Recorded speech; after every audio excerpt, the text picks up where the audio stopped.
Pharao Huni wünscht, die Ewigkeit in einer Stufenpyramide zu verbringen, wie bereits Djoser vor ihm. Die Pyramide soll von den Gräbern seiner Gefolgsleute umgeben sein und in Medum in Unterägypten stehen. Als Zeichen der Dankbarkeit für die treuen Dienste ihres Hauses über viele Generationen hinweg erweist Huni ihnen die Gunst, sich in einem eigenen Grabmal in Medum beisetzen zu lassen. Damit hat er ihrer Familie eine große Ehre erwiesen. Um zu gewährleisten, dass die Weisheit und die Kenntnisse Ägyptens nicht im Laufe der Zeit der Vergessenheit anheimfallen, drängt Pharao Huni auf den Bau königlicher Bibliotheken. Stapeln sich darin erst einmal die Papyrusrollen, werden die oberen Klassen der Gesellschaft auch in den Genuss einer höheren Bildung kommen.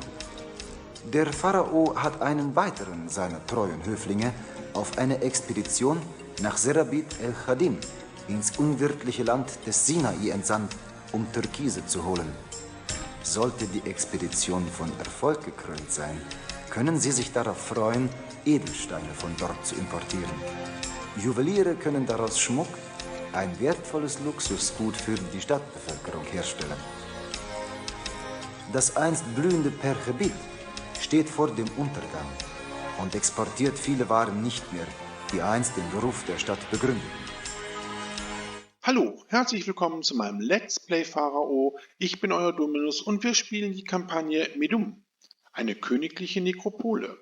Pharao Huni wünscht eine neue große königliche Nekropole in Medum, wo er sein eigenes Grabmal in Form eines großen Stufenpyramidenkomplexes errichten lassen wird. Dabei soll unsere Stadt eine Bevölkerung von 3000 Einwohner aufweisen, eine Wohlstandswertung von 25, eine Königreichwertung von 40, eine Kulturwertung von 25 und eine Monumentwertung von 39 sind dabei zu erreichen.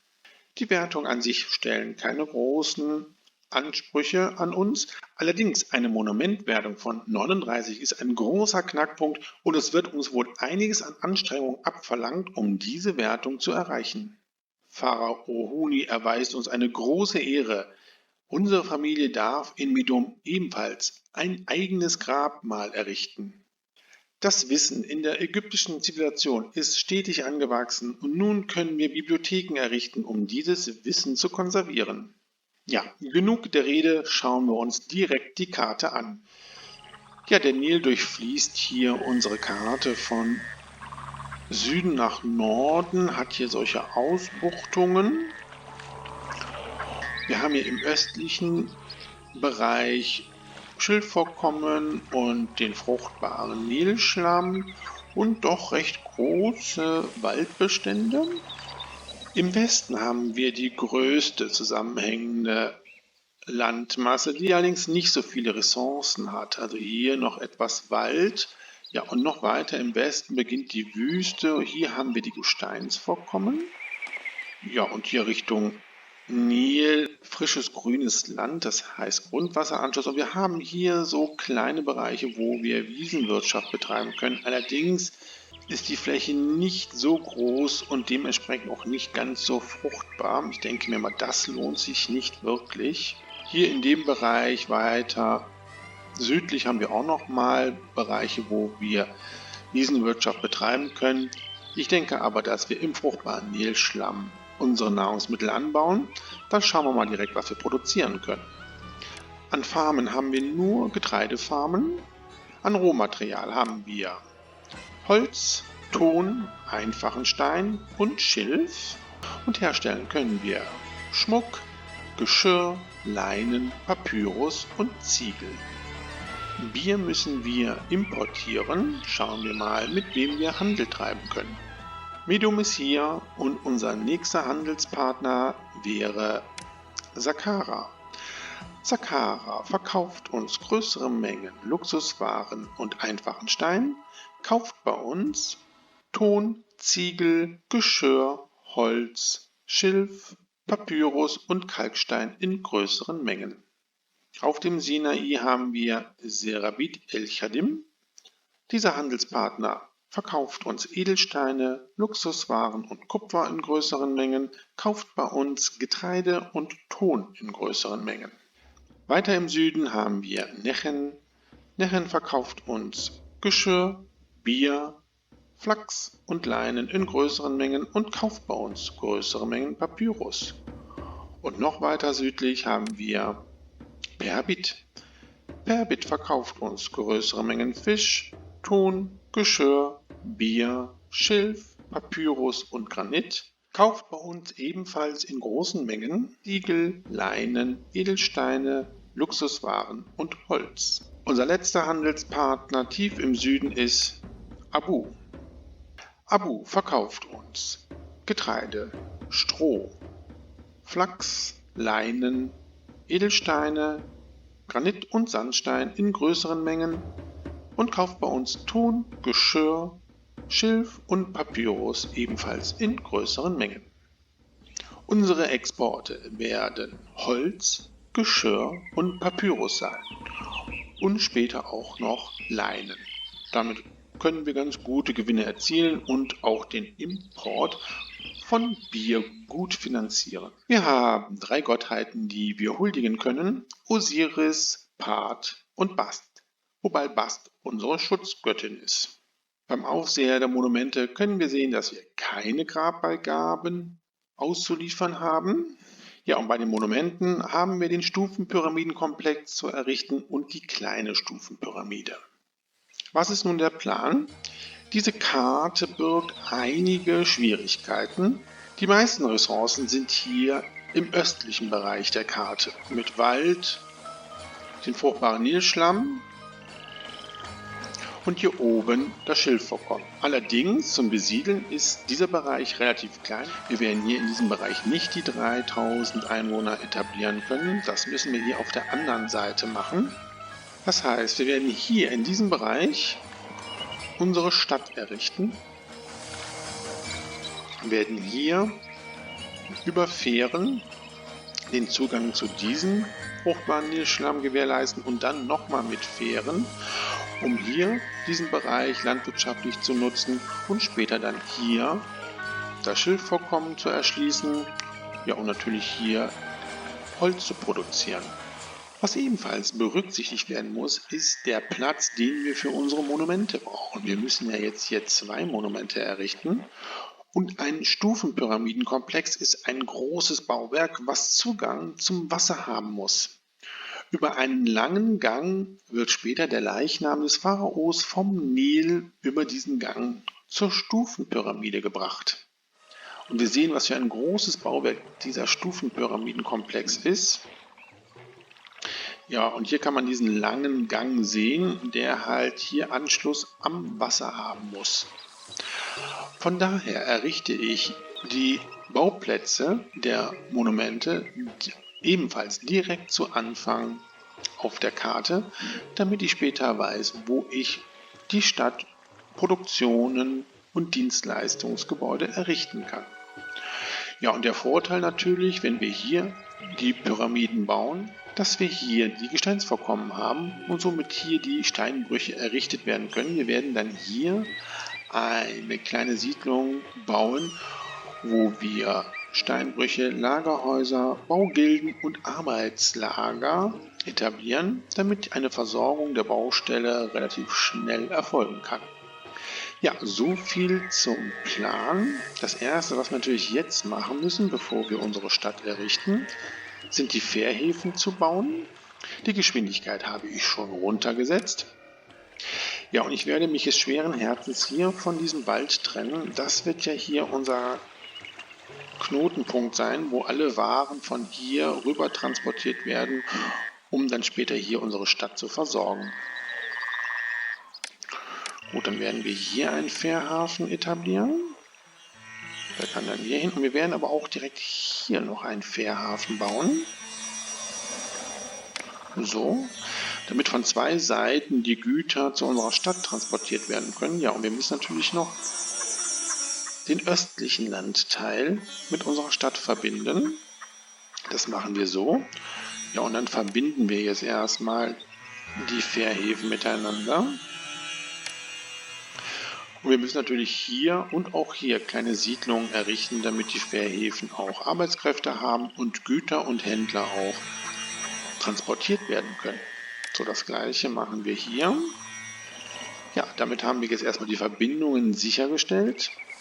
Und was ich jetzt auch schon direkt mache, ist die Bauplätze der Monumente festlegen. Der Stufenpyramidenkomplex werde ich hier hinbauen.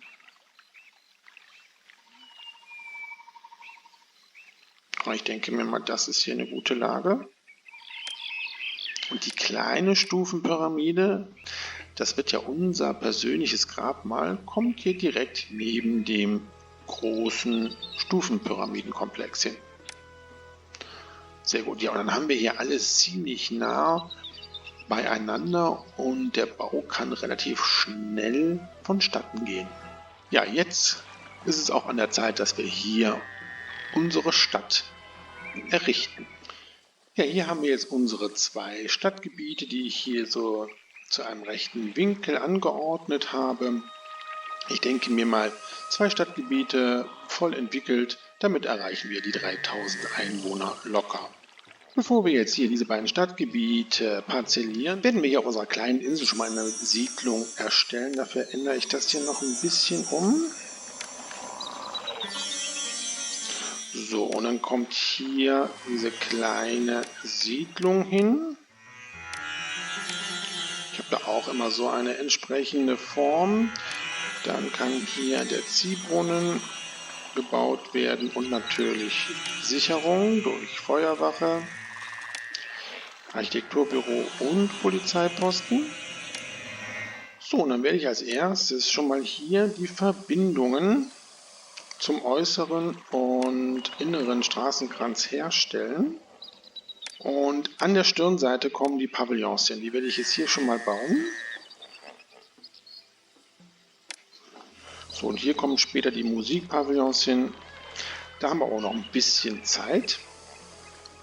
Gut, wir parzellieren jeweils immer hier diese Längsseiten erstmal, so zur Hälfte.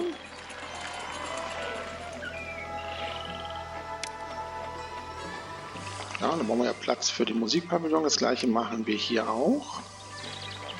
So, und wundert euch nicht, dass das hier frei bleibt. Ich werde hier noch Statuen errichten, weil ich denke mal, dass wir diesen Bereich hier nicht besiedeln müssen. Das ganze U hier bei beiden Stadtgebieten voll entwickelt reicht, um 3000 Einwohner zu beherbergen. Gut, dann in jedem Stadtgebiet natürlich eine Zisterne. Und wieder hier die Sicherung. Damit haben wir schon mal wieder unsere Basics. Die Geschwindigkeit wird auf 70% gestellt. Ja, und da kommen auch schon unsere ersten Siedler. Ja, und wir warten jetzt erstmal, bis wir genügend Mitarbeiter für die ersten Produktionen haben. In gewohnter Weise werden wir unsere Prioritäten setzen.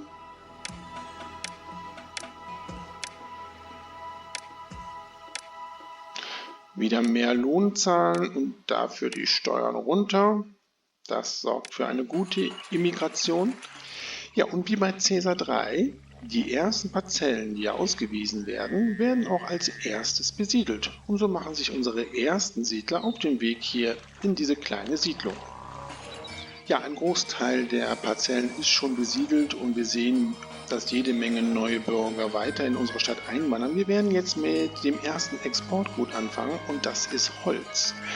Wir haben jetzt 2 Möglichkeiten, Holz zu produzieren. Einmal hier unten in dem Bereich, allerdings ist das Vorkommen nicht ganz so umfangreich. Ja, und hier haben wir nochmal ein großes Holzvorkommen. Wir werden aber jetzt erstmal das Holz direkt bei unserer Stadt abernten. Und später, wenn wir dann hier auch eine Siedlung haben, werden wir auch das Holz entsprechend abernten. Ja, errichten wir unsere 2 Holzfällerlager, die können hier hin. Und dann müssen wir natürlich hier eine Feuerwache bauen und ein Architekturbüro. Dann brauchen wir noch ein Warenlager, das kann hier hin. Das nimmt das Holz auf.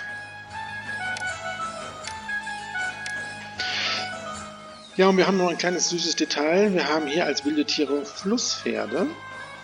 Und obwohl diese Tiere so süß sind, können sie doch sehr gefährlich werden und Menschen töten. Und sie werden hier unsere Holzfäller etwas stören, sodass die Effektivität dieser Holzfällerlager etwas geringer ist. Hier hinten können sie noch gut ernten, aber wenn sie hier gleich in das Gebiet der Flusspferde kommen, kann es sein, dass einige Holzfäller ihr Leben verlieren. Ja, ich parzelliere doch hier das Stadtgebiet schon mal komplett, weil wir brauchen doch jede Menge Mitarbeiter. Gut, wir brauchen natürlich noch einen Handelspartner. Das wäre in dem Fall jetzt Sakara. Sakara kauft Holz, aber auch andere Produkte wie Papyrus und Geschirr. Das werden wir jetzt sofort dann mal eröffnen. Und Holz verkaufen. Komplett. Ja, und wir werden jetzt, wo wir das erste Exportgut produzieren und verkaufen, uns um die Nahrungsmittelversorgung kümmern. Das ist natürlich auch ein Vorteil, dass wir hier diese kleine Insel besiedelt haben. Wir können hier Arbeitslager errichten und die Mitarbeiter können relativ schnell hier beidseitig zu den Feldern, um sie zu bewirtschaften. Wir errichten mal direkt 2 Arbeitslager, hier und hier. Und sobald der Nil sich zurückgezogen hat, können wir mit dem Anlegen unserer Getreidefelder beginnen. Ja, und wir haben mittlerweile schon 500 Einwohner in Medum. Ja, der Nil zieht sich zurück, da werden wir jetzt mal die Geschwindigkeit runtersetzen. So, und wir haben hier eine Stelle, die ja nicht überflutet wird. Da können wir jetzt hier den Weg durchbauen. Und dann errichten wir die Getreidefarmen. So, und wir werden unsere Getreidefarmen auch bewässern. Diese Getreidefarm hat eine Fruchtbarkeit von 77%. Und wir wissen ja aufgrund meines Tutoriums für Nahrung, dass wir die Fruchtbarkeit auch dieser Felder erhöhen können, wenn wir sie bewässern. Also bauen wir hier einen Bewässerungsgraben, der Zugang zum Nil hat und hier natürlich auch. Und dann wollen wir mal gucken. Dieses Feld hat jetzt bewässert 97% Fruchtbarkeit. Das ist schon jede Menge. Okay, dann brauchen wir aber noch ein paar Farmen.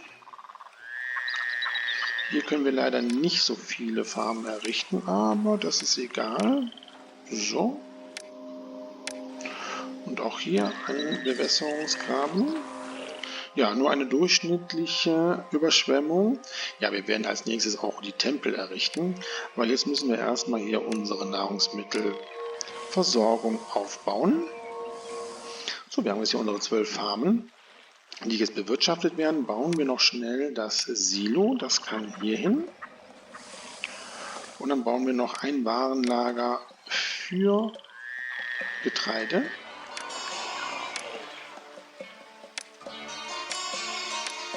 Ja, und das Silo stellen wir auch ein.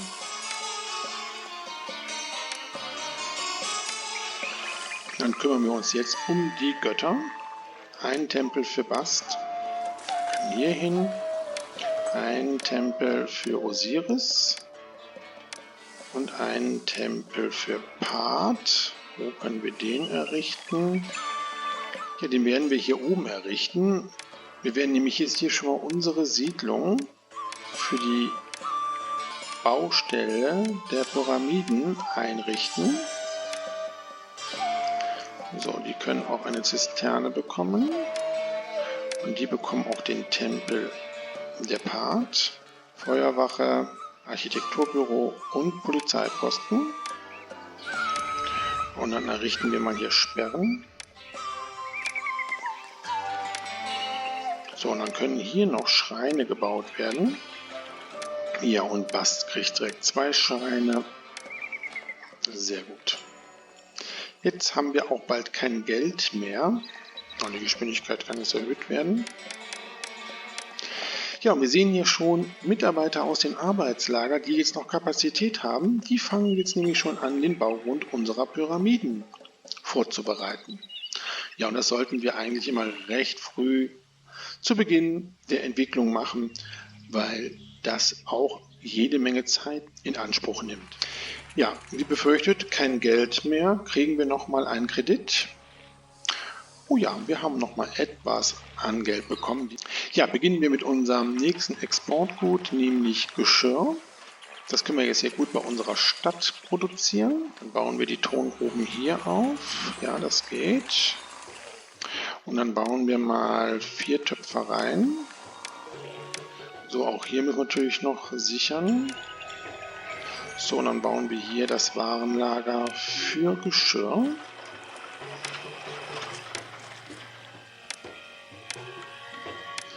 Ja, und Geschirr, da haben wir ja den Handelspartner Sakara, die kaufen ja auch Geschirr, wird auch alles verkauft. Ja gut, der Anfang ist gemacht, warten wir auf unsere erste Ernte. Ja, mit dem Geld, was wir hier bekommen haben, werden wir schon mal unseren Festplatz errichten. Ich glaube, den möchte ich gerne hier hin haben, in dieser Ecke. Ja, sehr schön, das gefällt mir. Ja, das sieht wirklich nach einer sehr guten Ernte aus. Dann bauen wir auch direkt die Basare. Und stellen diese jetzt auch direkt ein. Das vergesse ich ja gerne. So, und dann sollten wir auch Arztpraxen bauen.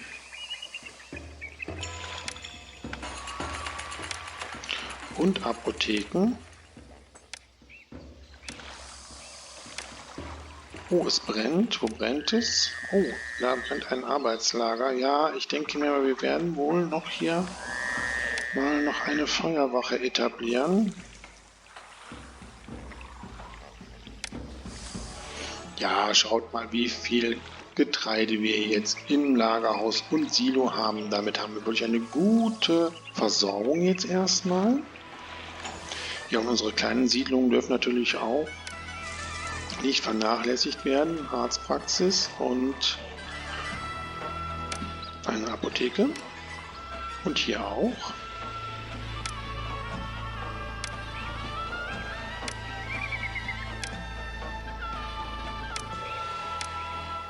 Ja, und eine hervorragende Überschwemmung nächstes Jahr. Sehr gut.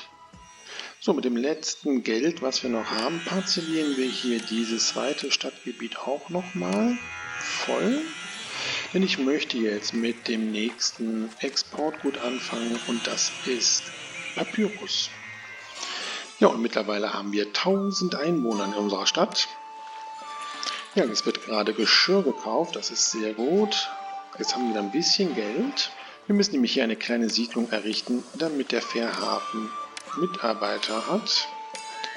Okay, dann so in altbekannter Form.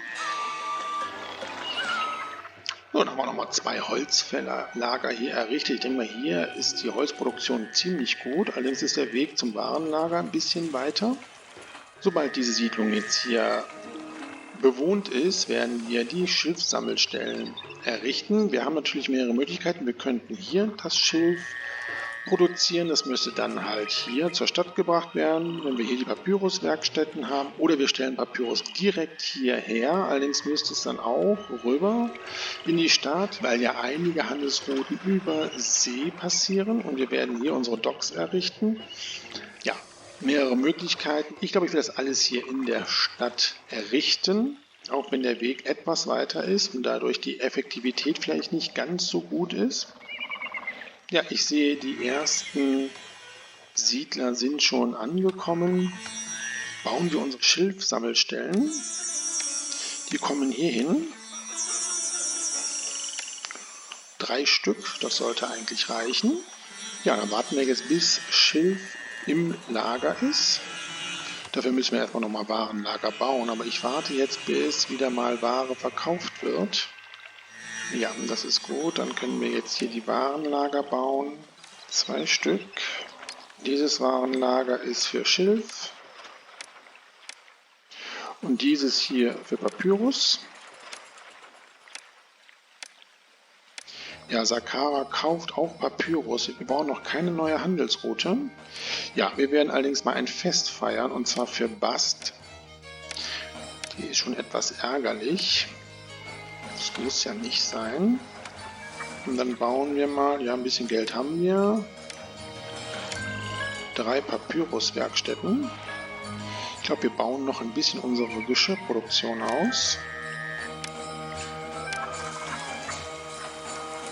Ja, und wir sehen hier, dass unsere Papyruswerkstätten schon kräftig produzieren. Dann stellen wir Papyrus auch mal zum Verkauf zur Verfügung. Ja, und dann sind wir doch, glaube ich, erstmal aus dem Gröbsten raus jetzt hier. Ja, und wieder eine optimale Überschwemmung. Ja, bauen wir mal hier einen Dock für später. Das kann dann hier hin. Ja, bauen wir hier jetzt auch mal 2 Arbeitslager auf, damit hier auf unserer Baustelle es weitergeht. Ja, hier haben wir nochmal ein Warenlager gebaut für weitere Importe oder auch Exporte. Das habe ich mir jetzt einfach mal so freigehalten. Bauen wir unseren Dorfpalast. Der kommt hier hin.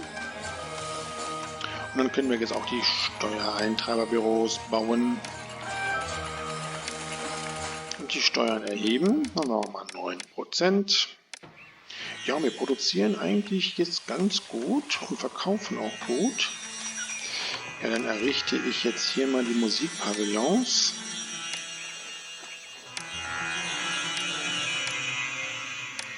Fülle jetzt hier den Rest noch auf mit Parzellen. Und baue jetzt mal eine Jonglierschule, damit unsere Bürger hier mal etwas Abwechslung haben. Und die können wir hier errichten und dann bauen wir hier auch direkt eine hin. Der Pharao fordert Ware. 1000 Einheiten Holz in 6 Monaten. Oh, ich glaube, wir haben gerade noch Holz. 400. Naja gut, das ist jetzt nicht viel. Dann müssen wir das jetzt erstmal hamstern. Aber wir haben ja Gott sei Dank andere Exportgüter, die wir verkaufen können. Ja, und wir sehen, wir haben auch noch Schilf im Lager. Das heißt, wir können tatsächlich noch weitere Papyruswerkstätten bauen. Bauen wir nochmal 3. Ja, wir brauchen wieder neue Tempel. So, und dann kann das hier ausgefüllt werden.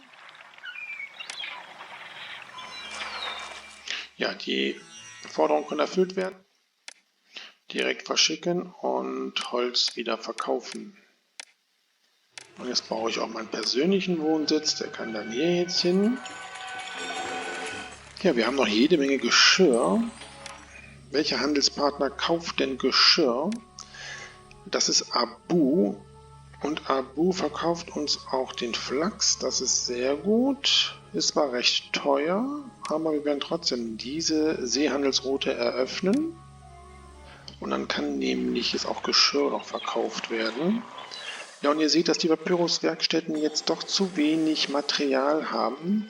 Ich werde das jetzt ein bisschen unterstützen, indem ich Schilf einkaufe. Ne? So, dafür brauche ich aber einen Handelspartner. Wer verkauft mir Schilf? Das ist Perbit. Okay. Ja, und Perbit kauft auch Holz. Das ist gut. Die eröffnen wir. Dann kaufen wir jetzt mal so 600 Einheiten Schilf auch ein. Ja, just in time hat sich der Nil zurückgezogen. Bauen wir ein weiteres Arbeitslager. Und noch weitere Getreidefelder. Ja, die Königreichswertung steigt, da wir das Holz zur Verfügung gestellt haben. Gerne geschehen. So, dann haben wir die weiteren 6 Felder. Ja, hier haben wir natürlich vergessen, unsere Gesundheitseinrichtung zu bauen. Das ist nicht so gut. Das holen wir jetzt mal nach. Ja, und wir müssen jetzt ja allmählich mal ein bisschen unsere Stadt verschönern. Machen wir mal hier ein paar Plätze. Ja, und ihr seht, wie viel Holz hier auf der anderen Seite gelagert ist. Ich baue jetzt hier doch ein Warenlager für Holz.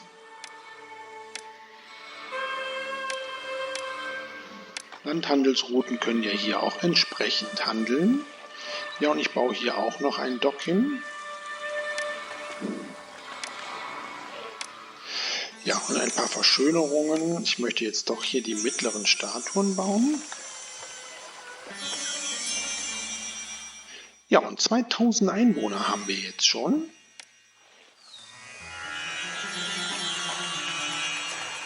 Ja, das sieht doch schick aus.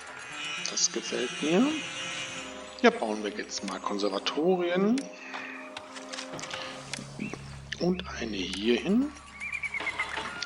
Ja, jetzt haben wir alles Geschirr verkauft. Das ist natürlich jetzt auch nicht so gut. Lassen wir jetzt mal ein Limit von 500 Einheiten im Lager. So, ich baue jetzt die Gerichte schon mal. Es ist zwar noch ein bisschen früh, aber sie haben halt eine hohe Attraktivität. Somit können wir die hinteren Bereiche unserer Wohngebiete auch ein bisschen aufwerten. Ja, und wir verdienen im Moment wirklich gut. Da bin ich sehr zufrieden mit. Ja, jetzt wo wir so viel Geld verdienen, bauen wir unseren Tempelkomplex. Und zwar für Bast. Der passt hier wunderbar rein. Das gefällt mir sehr gut. Ja, wir werden jetzt mal hier die Basare anweisen, Geschirr zu kaufen, damit wir eine weitere Entwicklung haben. Ja, und mit der steigenden Anzahl an neuen Mitarbeitern werden wir hier die Baustelle für die Pyramiden etwas erweitern. Wir bauen nochmal ein Arbeitslager. Ach, ich baue direkt Nummer 2, damit das hier vonstatten geht. Ja, und wir werden dann jetzt auch gleich schon die Steinbrüche bauen. Ja, sehr schön, eine gute Überschwemmung. Ja, das war mir jetzt klar, aber das ändert sich jetzt gleich. Ja, und wir werden jetzt auch schon mal die Gilden bauen.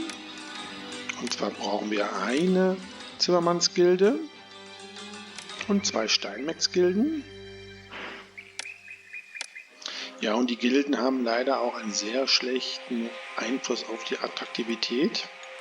Ja, und hier das Baufeld unserer kleinen Stufenpyramide ist schon fertiggestellt. Unsere Steinmetze machen sich schon auf den Weg, allerdings haben wir noch gar keinen Stein. Das werden wir jetzt mal ändern. Wir bauen unsere Steinbrüche.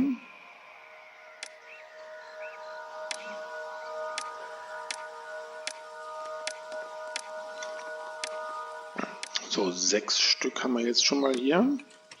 Die müssen natürlich auch noch geschützt werden.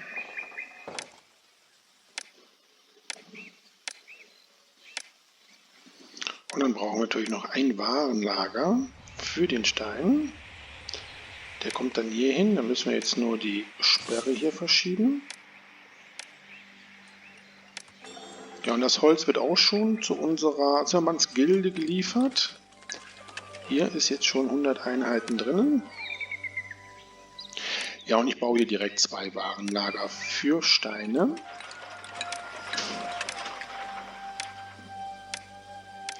So, das sieht ja schon mal ganz gut aus. Ja, und Part ist jetzt zufrieden mit uns und sichert den Rohmaterialvorrat von Werften, Webereien und Juweliere. Tja, leider haben wir weder das eine noch das andere. Und jetzt haben wir eine generelle Frage, nämlich ob wir bei den Wirtschaftskampagnen Militär aufbauen müssen. Wir können halt eine Armee ausbauen und wir können Kriegshäfen und Transporthäfen bauen. Je weiter die Kampagnen fortschreiten, desto mehr besteht die Möglichkeit, dass auch bei den Wirtschaftskampagnen kriegerische Handlungen stattfinden können, die auch nicht mehr explizit erwähnt werden im Vorspann. Ich werde auch in den Wirtschaftskampagnen ab jetzt immer eine kleine Armee zur Verfügung stellen, da man nie weiß, ob man nicht doch angegriffen wird. Das heißt, ich baue jetzt hier einen Drillplatz, der kann hier hin. Und wir haben ja 2 Landteile, die angegriffen werden können. Einmal hier unsere Stadt und einmal hier. Ich werde jetzt hier die ersten Forts errichten, weil bis das Fort gefüllt ist mit Soldaten, dauert das wesentlich länger, weil sie ja alle über die Fährhäfen zum Fort hingehen müssen. Die Löhne sinken. Okay, das machen wir später. Bauen wir unser erstes Fort hier für die Bogenschützen. Das kann dann genau hier mitten rein. Es braucht ja keinen Straßenanschluss. Und dann bauen wir hier nachher noch auch ein Fort für die Infanterie. Da müssen wir nachher Waffen herstellen. Aber so sind wir, glaube ich, etwas geschützt. Ja, und wir sehen, wir produzieren ganz schön viel an Papyrus. Nechen kauft uns auch Papyrus ab und kann uns Flachs verkaufen, welches wir für Leinen brauchen. Gut, eröffnen wir. Und dann werden wir gleich die erste Leinenproduktion starten. Ja, wir errichten mal weitere Basare. So, die werden sich jetzt erstmal nur um Nahrungsmittel kümmern. Wir werden jetzt hier dieses landwirtschaftliche Gebiet mit Feldern versehen. Dafür bauen wir nochmal ein Arbeitslager. Das kann dann jetzt hier hin. Aha, eine Stadt fordert Waren. 800 Einheiten Schilf in 4 Monaten. Gucken wir mal, was wir auf Lager haben. Ja, haben noch 400. Okay, dann müssen wir das mal eben kurz hier einstellen. 800 importieren und hamstern. Sollte aber gleich, glaube ich, bereitstehen. Da kommen ja schon wieder unsere Schilfsammler. Ja, wir werden jetzt mal ein bisschen Bier importieren, damit die Entwicklung hier weitergeht. Ich denke mir mal so 600 Einheiten. Ja, dann können wir dieses Warenlager, was ich ja vorhin gebaut habe, für Bier nutzen. Das kann angenommen werden. Ja, und hier kann auch Leinen angenommen werden. So 3/4, das ist gut. Und dann bauen wir hier noch ein Warenlager für den Flachs. Importieren diesen. Also 600 Einheiten. Leinen können wir nicht so viel verkaufen. Ich denke mir mal, 3 Webereien reichen. Ja, und wir werden jetzt hier in diesem Bereich auch ein Silo bereitstellen. Da überlege ich jetzt gerade, wie ich das bauen möchte. So, ich habe jetzt hier noch ein Dock gebaut. Dann passt hier noch eine Tongrube hin. Hier eine Feuerwache. Und dann werde ich diese 2 Tongruben abreißen und das Silo dafür hier hinbauen. Das passt sehr gut dahin. Das soll jetzt bitte Getreide circa zur Hälfte fordern. Und dann brauche ich aber noch eine Tongrube wieder. Ja, die Forderung kann erfüllt werden. 1 Monat haben wir noch. Ganz schnell verschicken. Und dann kann auch wieder Schilf genutzt werden. So, sehr gut. Ja, eine Tongrube brauche ich trotzdem immer noch. Und die passt hier hin. Oh, nur eine geringe Überschwemmung. Das ist natürlich nicht so schön. Apropos Überschwemmung, wir können ja hier jetzt noch unsere Felder bauen. So, da sind sie und auch bewässert. Ja, und unsere Webereien arbeiten auch schon. Sehr schön. Ja, für unsere Infanterie brauchen wir natürlich Waffen. Die müssen wir herstellen. Ja, die Königreichswertung steigt, da wir das Schilf zur Verfügung gestellt haben. Ja, bauen wir jetzt hier das Warenlager für Kupfer und für Waffen, jeweils zur Hälfte. Wir haben Bier im Lager, werden wir erstmal das eine Stadtgebiet hier entsprechend entwickeln lassen. Dann brauchen wir noch die Handelsroute für Kupfer. Das ist Serabit El Chalim.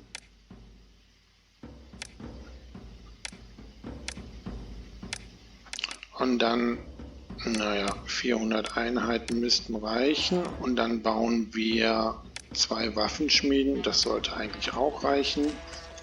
Und dann kann sich das hier weiterentwickeln. Ich glaube, wir können diesen Markt in dem anderen Stadtgebiet auch schon auffordern, Bier zu kaufen. Ja, und ihr seht, Bier ist angekommen. Das sieht sehr gut aus. Damit werden wir jetzt jede Menge neue Bürger in unsere Stadt bringen. Ja, und hier unser Fort ist auch schon gut gefüllt. Bauen wir hier das nächste Fort für die Infanterie. Das kann dann jetzt hier hin. So, und dann sollte eigentlich das hier erstmal gesichert sein. Wir werden später noch einen Transporthafen wohl bauen müssen. Eventuell müssen wir ja hier Truppen hin und her transportieren. Ja, Leinen müssen wir natürlich auch verkaufen. Das können wir einmal komplett rausschicken. Ja, damit sollte unsere Stadtkasse aber jetzt wirklich immer gut gefüllt sein. Ein kurzer Blick mal auf die Spezialkarten. Feuer. 3000 Einwohner haben wir jetzt schon in unserer Stadt. Das heißt, das Bevölkerungsziel ist schon erreicht. Ja, und wir sehen hier ein paar Bereiche, die nicht so gut geschützt sind. Hier muss eine Feuerwache hin. Und hier bauen wir auch nochmal eine Feuerwache. Hier drüben ist alles in Ordnung. Ja, und hier auch. Ja, und bei Schäden sieht es eigentlich auch ganz gut aus. Hier. Ja. Ja, hier könnte was sein, aber da habe ich ja 2 Stück gebaut. Naja, und hier drüben ist auch alles in Ordnung. Ja, wir brauchen unsere Stadt eigentlich nicht weiter auszubauen. Ja, die 3000 haben wir jetzt erreicht. Das heißt, Schreibschulen brauchen wir nicht. Können wir hier Gärten hinbauen. Ja, schaut euch an, was hier auf unserem Pyramidenbauplatz los ist. Unsere kleine Stufenpyramide sind schon die ersten 3 Steinreihen errichtet worden. Ja, und bei der großen ist man noch mit dem Baufeld beschäftigt. Ja, und hier sehen wir wieder was. Wir haben vergessen, dieses Warenlager früh genug einzustellen. Das werde ich jetzt anders machen. Wir werden jetzt das hier leeren.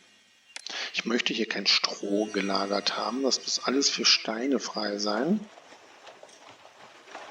Ja, das gefällt mir sehr gut. Ich möchte aber alle kleinen Siedlungen jetzt auch mit Nahrungsmitteln versorgen. Das heißt, hier kommt ein Bazar hin.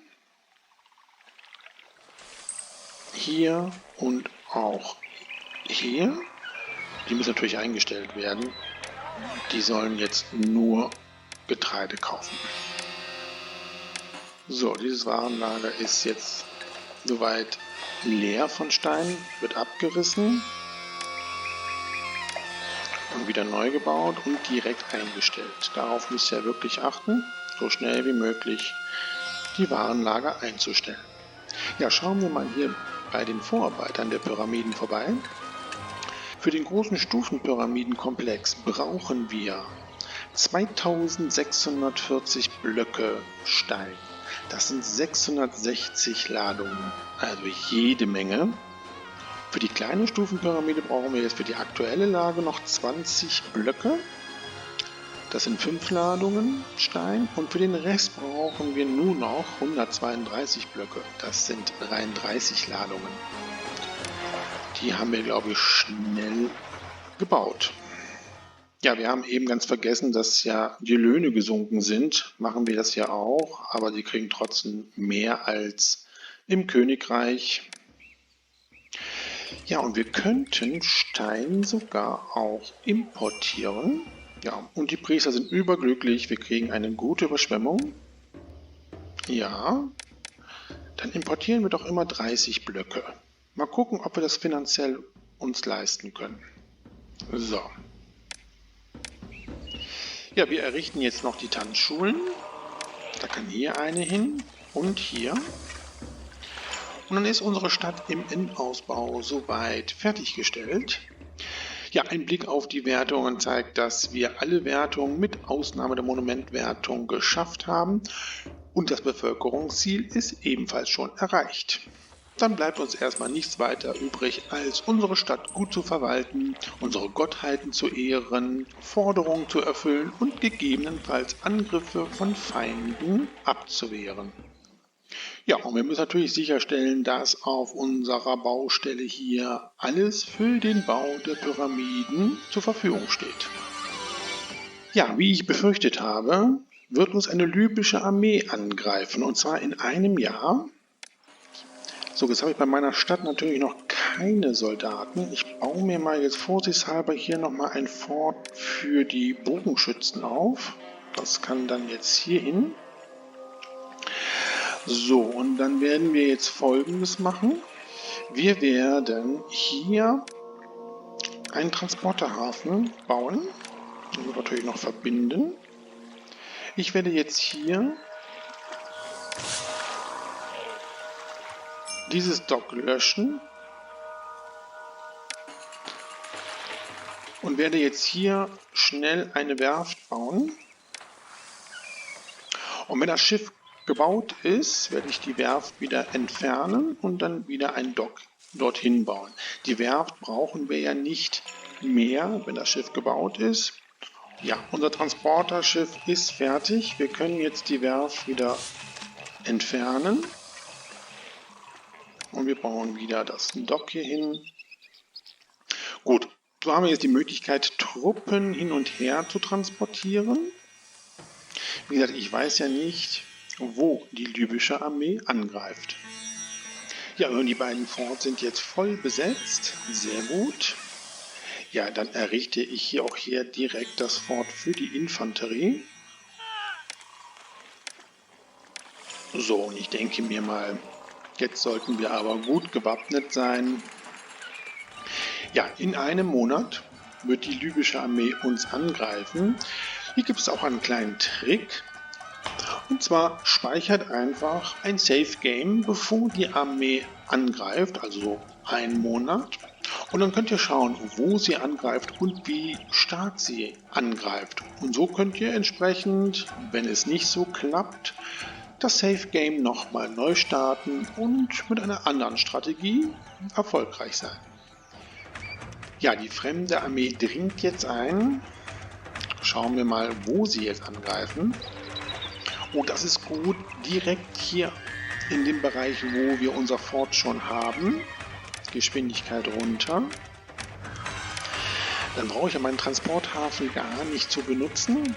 Okay, ihr könnt hier direkt angreifen und ihr greift hier an.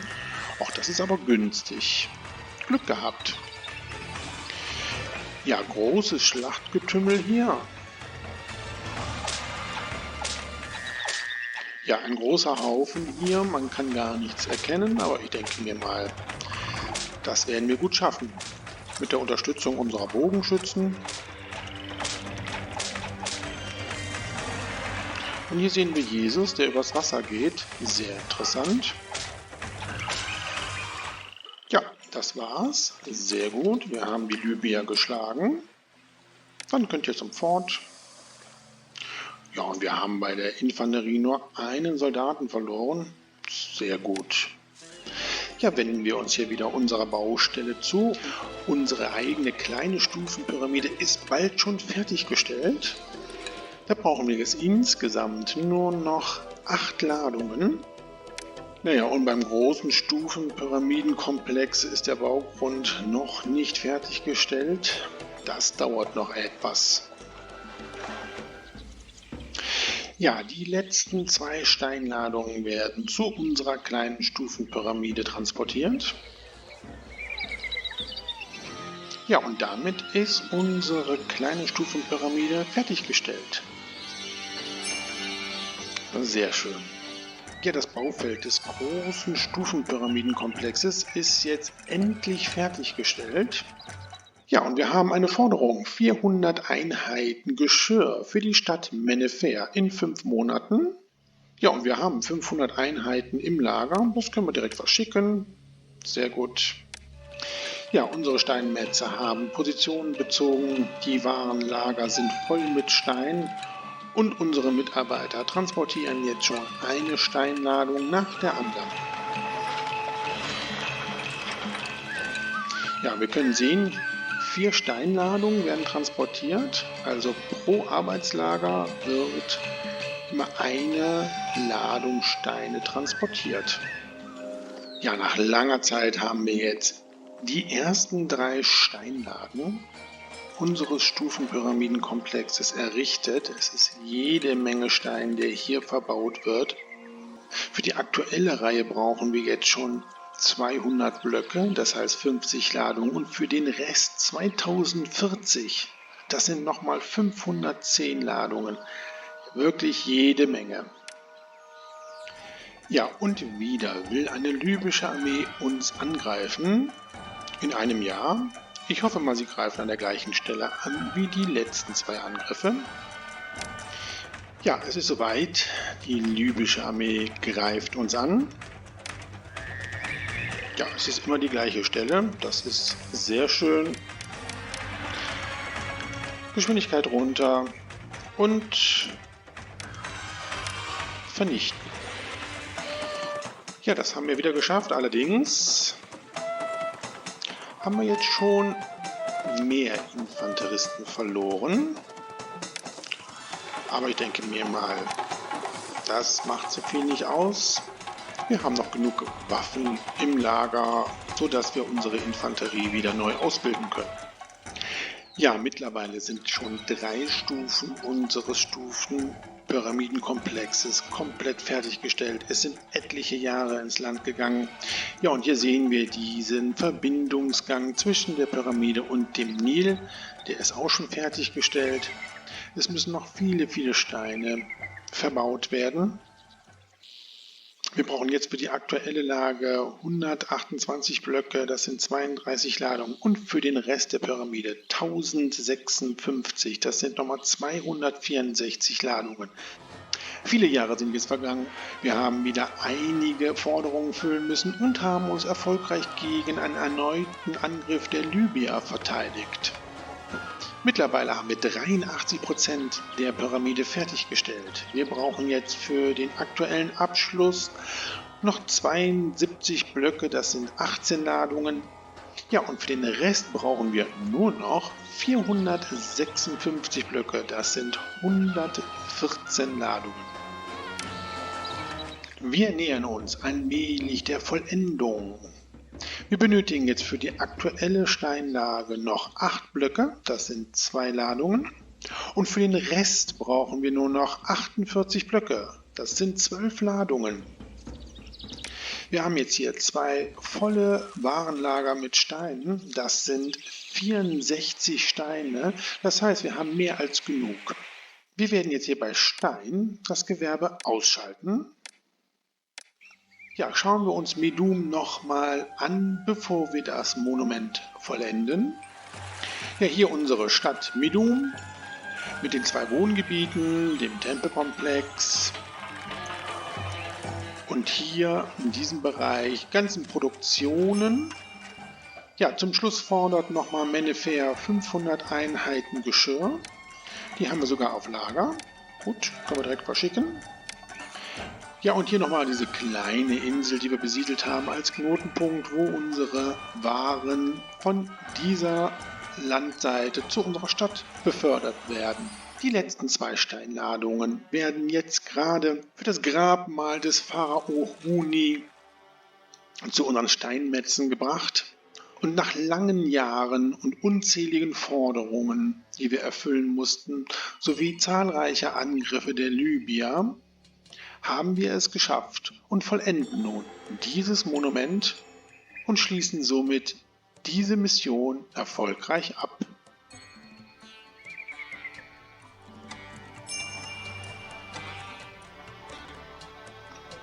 Ja, das war ein langer, beschwerlicher und zeitaufreibender Weg, aber wir haben es letztendlich geschafft und wir schauen, wie es weitergeht.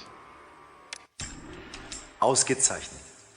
Die von Ihnen errichtete königliche Nekropole ist wahrlich ein Wunderwerk und die jahrelangen treuen Dienste Ihrer Familie wurden mit einem eigenen Grabmal reich belohnt. Ja, das ist typisch Pharao. Lange Zeit, die wir brauchen, um die Missionen zu erfüllen. Wir haben jetzt hier 540 Monate gebraucht, um unsere Pyramiden zu errichten. Schauen wir mal, wie es weitergeht. Wir haben wieder 2 Kampagnen, die wir bestreiten müssen. Buhen, die Zähmung der Nubier, eine Militärkampagne, oder Süd-Daschur, ein neuer Pyramidentyp, eine Wirtschaftskampagne. Ich freue mich, wenn ihr weiterhin dabei seid und sage Tschüss, euer Dominus.